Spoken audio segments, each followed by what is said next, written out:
Fala pessoal, beleza? Vamos seguindo hoje com o estudo de toda a Bíblia, hoje Mateus 4. Pessoal, esse capítulo é maravilhoso. É de uns capítulos que eu mais gosto de Mateus. Por quê? Eu vou dar um spoiler aqui, pessoal. Aqui Jesus, ele vai passar por 3 tentações. E é interessante, pessoal, que essas 3 tentações que Jesus passou, a gente vai passar a nossa vida toda. O diabo, Satanás, pessoal, ele não é criativo.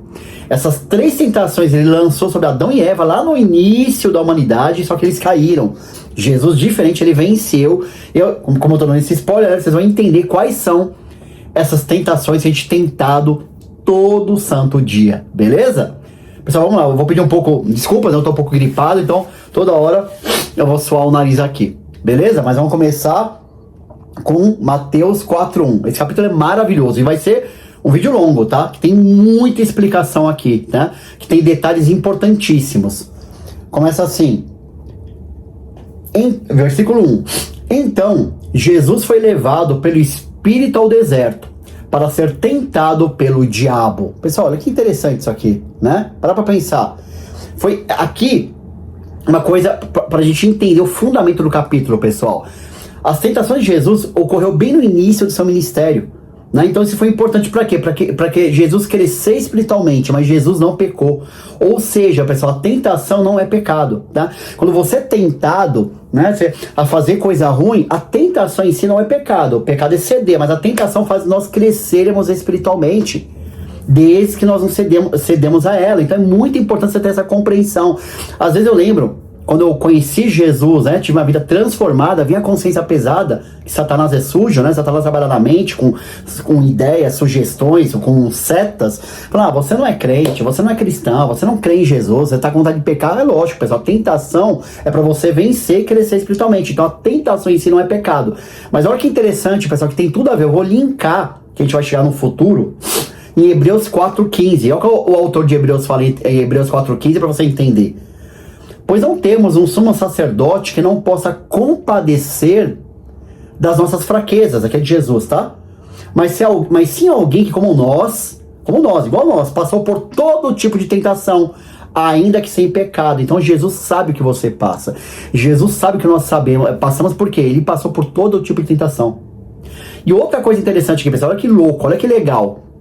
O Novo Testamento foi escrito no grego. A palavra traduzida como tentado, né, no grego é o verbo peirazo, não sei se é assim que se pronuncia, tá? Eu não sei grego, mas é peirazo. E no grego significa, não é tentação, no grego significa teste, provação, examinar. Ou seja, Deus, ele testou, ele provou o filho dele, examinou o filho dele. Portanto, Jesus foi testado por Deus, preparado por Deus para começar seu grande ministério. E foi tentado pelo diabo. A palavra fala, a gente vai entender mais pra frente, que Deus não tenta ninguém. Isso não é do caráter de Deus. Deus não é mau, não pode tentar ninguém. Beleza? Sim, o mal que tenta. Vamos continuar com o meu rolinho aqui, desculpa. Então, pessoal, outra coisa interessante. Deus, antes de algo grande, ele sempre prepara seu povo. Sempre prepara. Ele fez também no deserto, quando o povo passou pelo deserto, que seu líder Moisés. A gente aprendeu isso lá no Novo Testamento. Então, Deus testa, né? Deus, ele quer no início de tudo ver o nosso caráter, pessoal. Só que eles fracassaram. No deserto com Moisés, era um trajeto pequeno. Quando Deus libertou Moisés e os hebreus, os israelitas, do Egito para Canaã, a terra prometida, a terra que emana leite e mel, era um processo muito pequeno, pessoal, meses, nem um mês de percurso. Só que eles ficaram 40 anos porque eles fracassaram na idolatria e na murmuração. Reclamavam. Pessoal, o pior pecado que tem é murmuração. O pessoal reclamando atrás da vida dela. O pessoal reclamando, nunca vai atingir, vai ficar a vida inteira no deserto porque só reclama. Vamos lá. E olha que interessante também, pessoal. Jesus ficou, a gente vai entender no capítulo aí, ele ficou 40 dias no deserto. O povo ficou 40 anos no deserto com Moisés. E olha que interessante também, pessoal, que tudo linka. Olha como o velho linka com o novo e o novo linka com o Velho Testamento. Aqui, que eu vou ler agora para vocês entenderem, vocês têm que entender, tá, pessoal? Tem que ter um fundamento para entender todo o Mateus. Aqui Moisés, que eu vou ler essa passagem, que tem Deuteronômio 8:1, Moisés está instruindo a nova geração. Eles ficaram 40 anos no deserto, e aí depois de 40 anos batendo cabeça, os cabeções estavam fazendo coisa errada. Moisés é uma instrução. Eles são prestes a atravessar o rio Jordão e tomar posse da terra. Pessoal, olha que interessante que Moisés fala. Deuteronômio 8:1.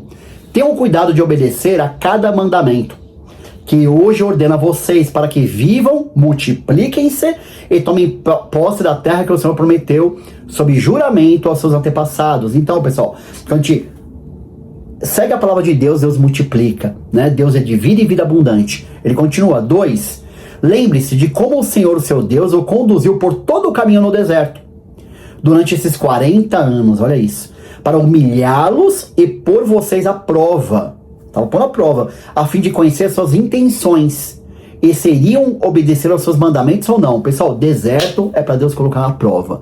O grande problema é que no deserto, quando você está passando por deserto, o deserto não é para ficar, não é para morar, é para passar. Só que a gente reclama, começa a murmurar, e o deserto vai prolongando por culpa de nossas palavras. Então cuidado, pessoal, todo deserto é para crescimento espiritual. No deserto, olha que louco isso, Jesus venceu no deserto, né? Numa situação mais difícil. Qual que é o lugar mais difícil de viver, pessoal? Que é inóspito? O deserto. Agora, Adão e Eva fracassaram no paraíso, então não é o lugar, é só a parte espiritual, não importa o lugar que você esteja, e sim como você está de dentro para fora, como está você dentro de você, entende? Então não importa o lugar geográfico, importa como você está com Deus.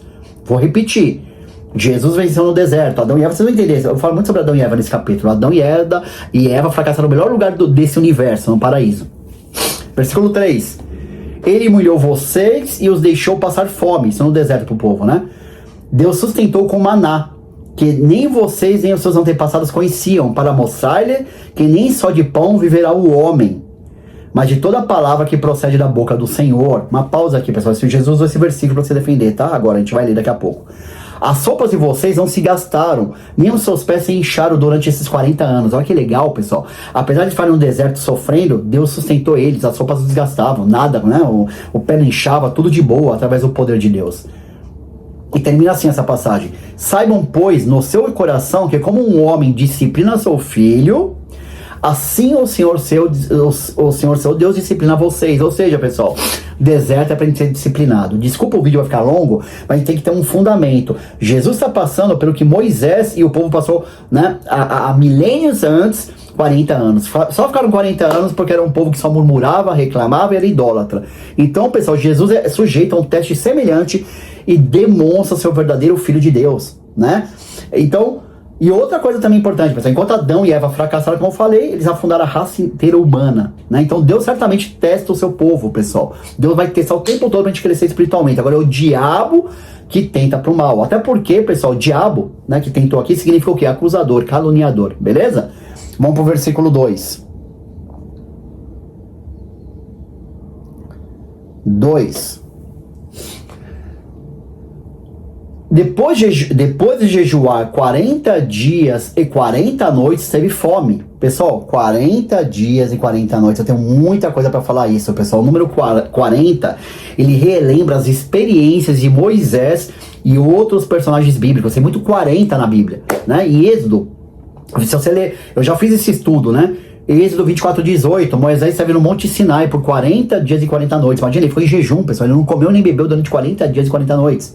Né? Lá, por que ele ficou lá no monte, pessoal, no Monte Sinai? Né? Ele recebeu instruções sobre o tabernáculo, a arca da aliança, o sacerdócio, o culto a Deus, e depois novamente, porque o povo dava muito trabalho, é um povo cabeçudo, novamente em Êxodo 34:28, ele vai de novo para o Monte Sinai, né? Foi em jejum de novo 40 dias e 40 noites. Que mais 40, pessoal? Olha que interessante, o profeta Elias também passou 40 dias no deserto, 40 dias, igual Jesus no deserto, para ir para o Monte Horebe. Bem também, pessoal, 40 anos, como eu falei, do povo de Israel, né, nas tentações, né, caindo, fazendo besteira.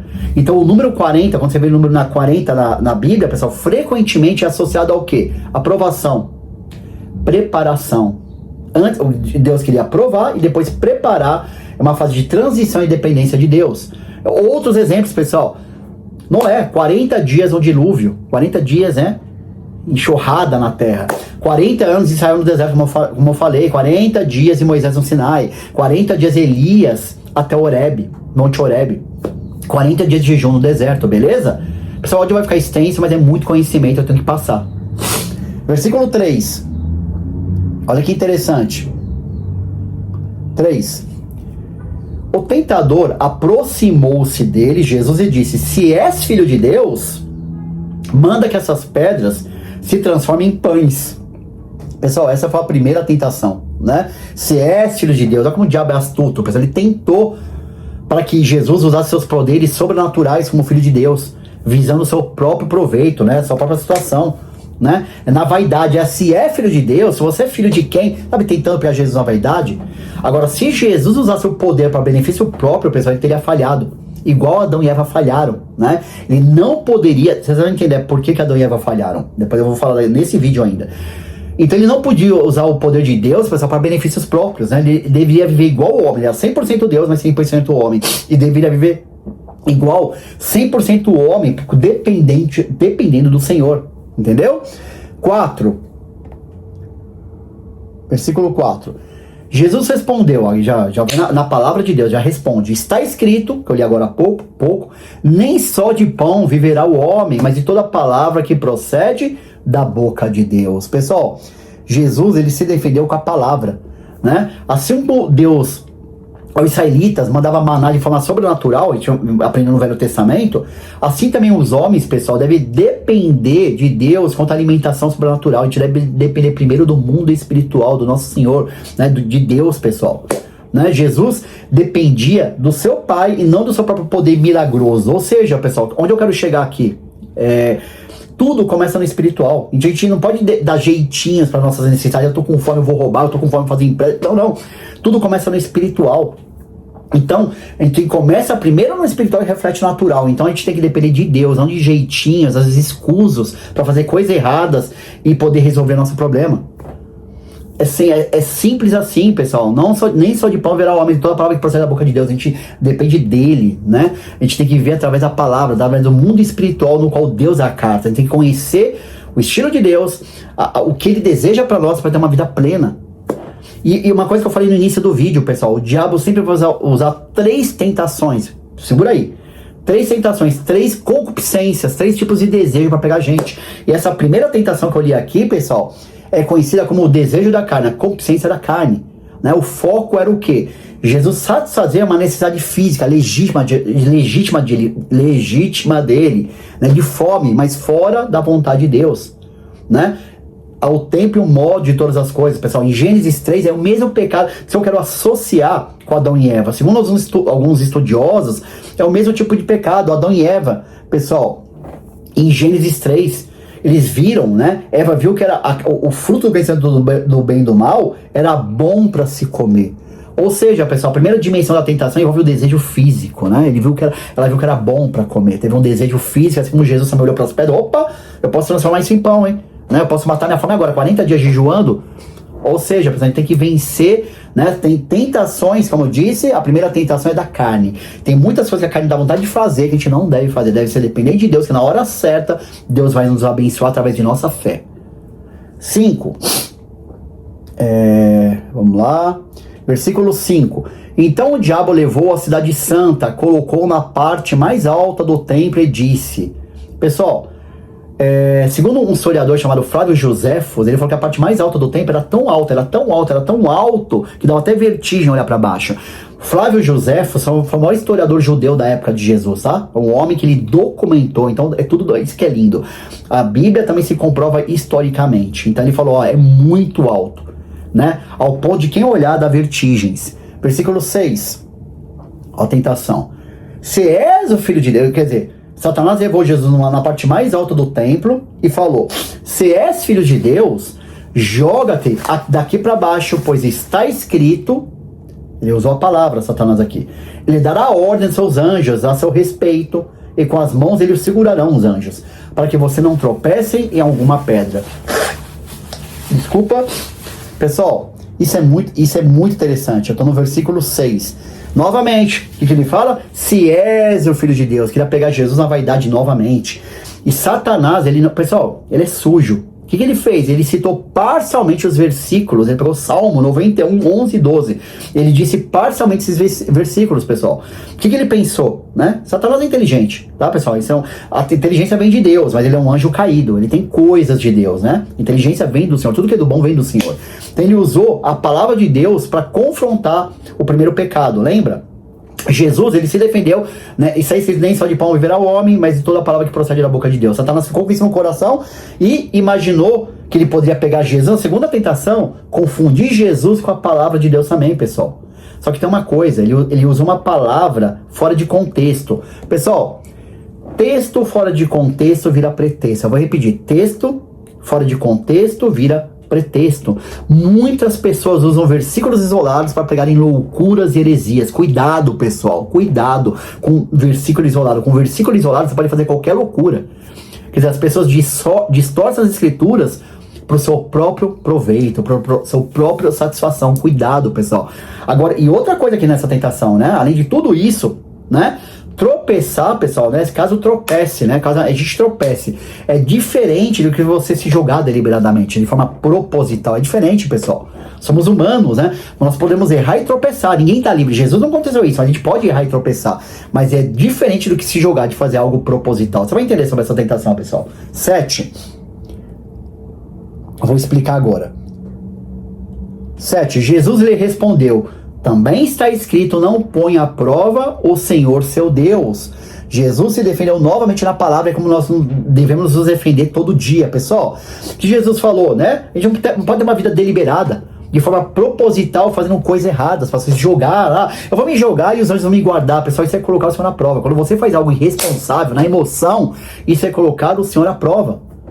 Né? Então, não vive de cristão, filho de Deus, não vive de qualquer jeito não, pessoal. Uma multidão de conselhos você acha sabedoria. Primeiro você vai pegar um conselho, orar muito a Deus para tomar uma decisão. Agora, se você vai por conta e risco, vai de vontade da carne, se segura, pessoal. Nem sempre Deus mandará anjos para nos guardar. Então, a segunda tentação de Jesus representa o quê? Soberba de vida. Grava aí. Soberba de vida. A tentação, pessoal, não era apenas pular, mas provar publicamente Jesus, né? Que ele era o cara, né? Ele ia ter um reconhecimento e exigir que, né, ele ia ter um reconhecimento do povo, mostrando que ele tem poder, que ele pode fazer qualquer coisa que os anjos guardem ele. Ou seja, viver de qualquer jeito, que Deus estava com ele, pessoal, né? Pessoal, Deus não é nosso garçom, não. Tem pessoas que tratam Deus, Jesus, como garçom, sempre nos servindo. Então, cuidado, né? Isso eu posso fazer um paralelo com esse pecado com Eva, em Gênesis 3:6, que fala assim: a Eva viu que a árvore era desejável para dar entendimento. Então, a Eva viu a árvore do fruto do conhecimento do bem e do mal e viu que era desejável para dar entendimento. Porque a serpente havia prometido para Eva que eles seriam como Deus, pessoal. Então, o foco passou a ser exaltado, status, independência. Eles iam viver independentes de Deus, serem iguais a Deus. Isso é soberba de vida. Quando você quer ter uma vida independente de Deus, ter sua vida, viver de qualquer... Você sabe que tá errado, né? Sabe que tá errado fazer, você vai lá e faz. Isso é soberba de vida. Você quer ter uma vida independente de Deus e ter resultados que você deseja. Mas esse resultado, existe um mundo espiritual e tudo influencia. Se você pecar contra a palavra de Deus, pessoal, tem consequências. Tem consequências, a lei da semeadura. Então, isso é soberba de vida, querer viver sem Deus, pessoal. E deixa eu te falar aqui, não tem nada a ver com esse vídeo, tá? Deixa eu te falar uma coisa interessante. Satanás é sujo, ele enganou Adão e Eva. Se vocês comerem o fruto do conhecimento do bem e do mal, se vocês vão ser semelhantes a Deus, igual a Deus. Pessoal, olha que lindo. Sabe por que Satanás te odeia? Porque você é o que ele queria ser. Semelhante a Deus. Eles já eram. Nós somos imagem e semelhança do Pai. Se você ler a sua Bíblia em Gênesis, Satanás, ele fez uma rebelião nos céus, conquistou 1/3 de anjos para ser semelhante a Deus. Por isso ele nos odeia. O que ele queria ser é que nós somos semelhantes ao Pai Celestial. Isso é maravilhoso, pessoal. Então vamos lá. Então, soberba de vida, né? Já aprendemos. Agora vamos para o versículo... Deixa eu ver onde eu parei aqui. Vamos para o 8. 8. Depois o diabo o levou a um monte muito alto, de novo, e mostrou-lhe todos os reinos do mundo e seu esplendor. E disse-lhe: tudo isso te darei, se te prostrares e me adorares. Quer dizer, Satanás quis dar para Jesus, para o poder absoluto. E aqui o Satanás, ele não estava mentindo, tá? O diabo, ele não estava mentindo. Todos os reinos do mundo, pessoal, todos os seus impérios, as nações que dominam, têm influência maligna. Por quê? O mundo, a gente vai aprender mais pra frente que o mundo jaz o maligno. Então, Adão e Eva, pessoal, eles perderam o governo do mundo, né? Quando eles pecaram, eles perderam o governo do mundo e deram de mão beijada para Satanás. Isso existe sim, pessoal. Tem pessoas que vendem a alma para ter sucesso nesse mundo caído. Eu vou dar um exemplo que não é teoria da conspiração. Vai no YouTube, tecla aí. Pode pôr testemunho Bob Dylan. Bob Dylan vende a alma ao diabo. Bob Dylan, numa entrevista nos Estados Unidos, ele falou que ele vendeu a alma ao diabo. Ele vendeu. Pessoal, esse cara é quase bilionário, né? Ele tem canções maravilhosas, ele fez um sucesso estrondoso e ele fala com um ar todo triste: eu vendi a alma ao diabo. Isso funciona de quantos artistas do mundo, pessoal, que são glorificados, né? São idolatrados. Isso é pecado, idolatram porque venderam a alma ao diabo.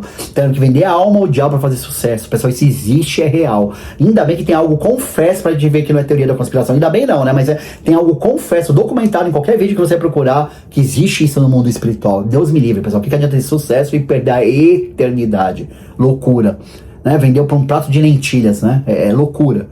Então, esse terceiro pecado, pessoal, é conhecido como concupiscência dos olhos, né?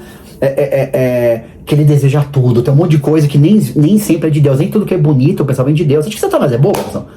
Você acha que Satanás vai vir sobre a sua vida de 2 metros de altura, com chifres, capão vermelho, né? Isso não existe, pessoal. Ele vem coisas bonitas.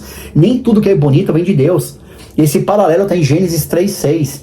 Viu a mulher que a árvore era agradável aos olhos, né? Bonito, pessoal. Ou seja, ela viu que era algo desejável, queria possuir algo que não tinha sido autorizado por Deus, pessoal. Resumindo, tá? Então eu vou resumir.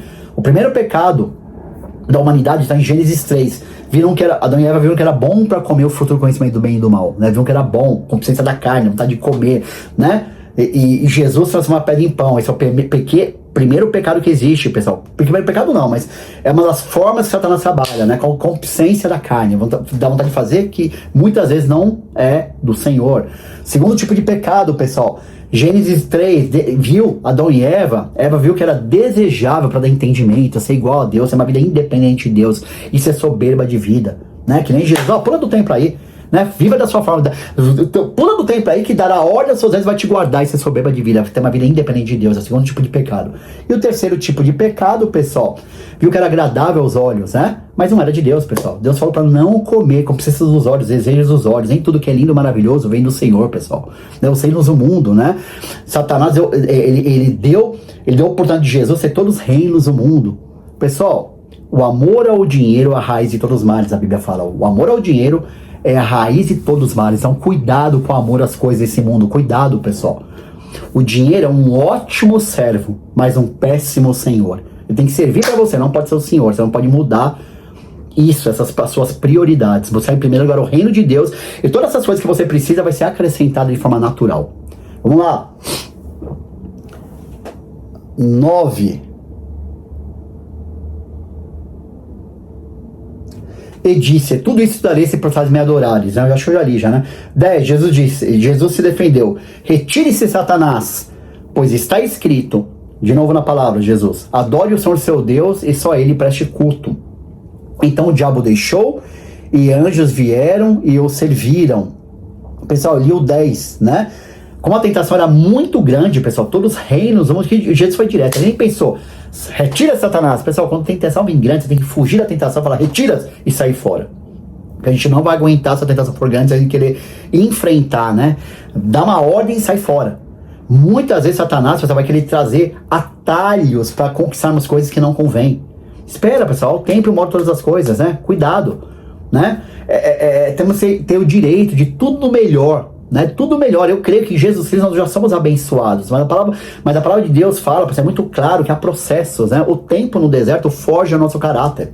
E a palavra também fala que há o tempo e o modo de todas as coisas. Há o tempo certo e o modo correto de fazer as coisas. Se você pegar atalhos, pessoal, através de uma vontade muito forte, você vai quebrar a cara. Cuidado, ore. Tudo que é de Deus, seja paz do Senhor, seu árbitro. Se trouxer paz, é de Deus. Se não trouxer paz, não é de Deus. Simples assim. É assim que funciona o mundo espiritual, né? Através do Espírito Santo que habita dentro de nós, para quem tem Jesus como Salvador. Vamos lá.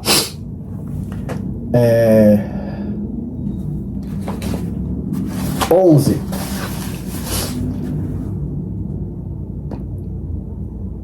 É 11. Então o diabo o deixou e anjos vieram e o serviram. 12. Agora vai para outra história de Jesus. Quando Jesus ouviu que João tinha sido preso, voltou para a Galileia. Pessoal, João Batista aqui, tá? Jesus ouviu falar que ele tinha sido preso. Eu não vou falar agora, você vai entender mais pra frente, vai falar o motivo, porque João confrontava as autoridades do meio dele. João Batista era sangue nos olhos, ele falava a verdade, por isso ele foi preso. Ele desafiou uma grande autoridade jogando a verdade e ele foi preso. 13. 13. Saindo de Nazaré, foi viver em Cafarnaum, que ficava junto ao mar, na região de Zebulon e Naftali. Pessoal, uma coisa importante aqui, né? E o 13, Cafarnaum. Cafarnaum, pessoal, era a casa onde Pedro ali veio a ser um grande centro operacional, a casa de Pedro. A gente vai ver no capítulo mais pra frente, né? E foi um centro operacional de Jesus durante seu ministério prolongado na Galileia, a casa de Pedro. E hoje, na casa de Pedro, pessoal, é uma basílica do século V. Reside num lugar, né, que é um suposto a casa de Pedro. A gente não tem certeza, mas é naquela região lá, né? Interessante. Vamos ver. 14.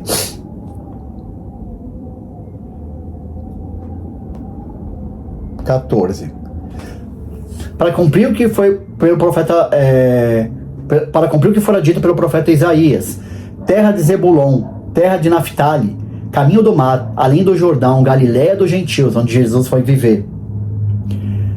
O povo que vivia nas trevas viu uma grande luz, sobre os quais viviam na terra da sombra da morte, raiou uma luz. Eu li o versículo 16, pessoal. Então, outra profecia messiânica de Isaías, pessoal. Jesus passou a maior parte do seu ministério público na região de Zebulon e Naftali. Beleza? Vamos lá. 17. Ele fica pulando a Bíblia, tem que ficar achando aqui. 17. Daí em diante, Jesus começou a pregar: arrependam-se, pois o reino dos céus está próximo. Arrependimento, é igual João Batista. Vida com Deus é arrependimento. Se você não tiver arrependimento, você não se converteu. 18. Andando à beira do mar da Galileia, que legal, Jesus foi pra praia, Jesus era esperto, né? Ele foi pra um lugar gostoso.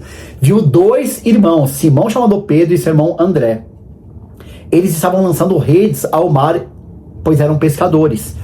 19. E disse Jesus: sigam-me, eu farei pescadores de homens. No mesmo instante, eles deixaram suas redes e o seguiram. Deixa eu ver se tem alguma coisa interessante. Pescadores de homens, pessoal. A evangelização estava no âmago do chamado de Jesus aos seus discípulos. Beleza? Vamos continuando. 21. Quer dizer, então, a gente ficou sabendo agora que os primeiros seguidores foi Pedro e André. Pedro foi muito dado por Deus. Pedro foi uma figura muito importante no qual Jesus escolheu. 21. E indo adiante deles,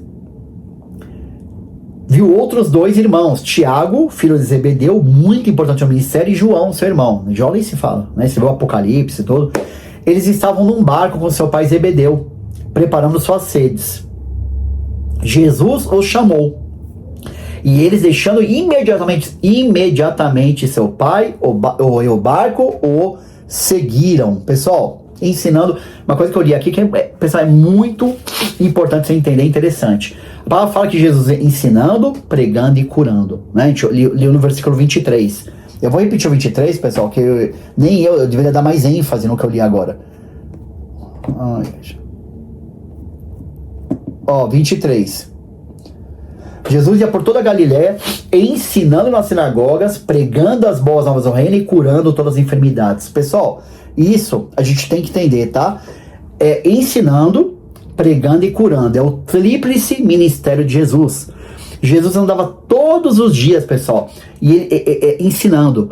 Uma coisa que é interessante, a gente vai ler os 4 evangelhos, Jesus ensinava, pregava e curava, mas a única coisa que ele fazia todos os dias é o ensino que vai te libertar, é o ensino que me liberta. Então o ensino era a prioridade de Jesus, porque é o ensino que libertava as pessoas e o sucesso do seu ministério era maior, né? Então dava muito resultado. Jesus priorizou muito o ensino. E uma coisa interessante, pessoal, as sinagogas, né, onde os judeus se reuniam, era o local para ensinar de sábado. Então, qual que era a estratégia de Jesus? Sinagoga de sábado para ensinar os judeus, ele só pregava para judeu, tá? Uma coisa interessante também, como eu já disse já em alguns capítulos, Mateus, o começo do ministério de Jesus foi só para judeu. Então, ele ia para sinagogas nos sábados para ensinar a palavra de Deus, para ensinar a palavra dele. E durante a semana, pessoal, Jesus pregava as multidões, a maior parte do tempo ao ar livre, pregando as boas novas do evangelho. Pessoal, é maravilhoso, nunca foi religião. Evangelho quer dizer boas notícias, boas novas, beleza? Seja abençoado, ouça o vídeo com atenção. E o próximo vídeo é maravilhoso, Mateus 5. Deus abençoe.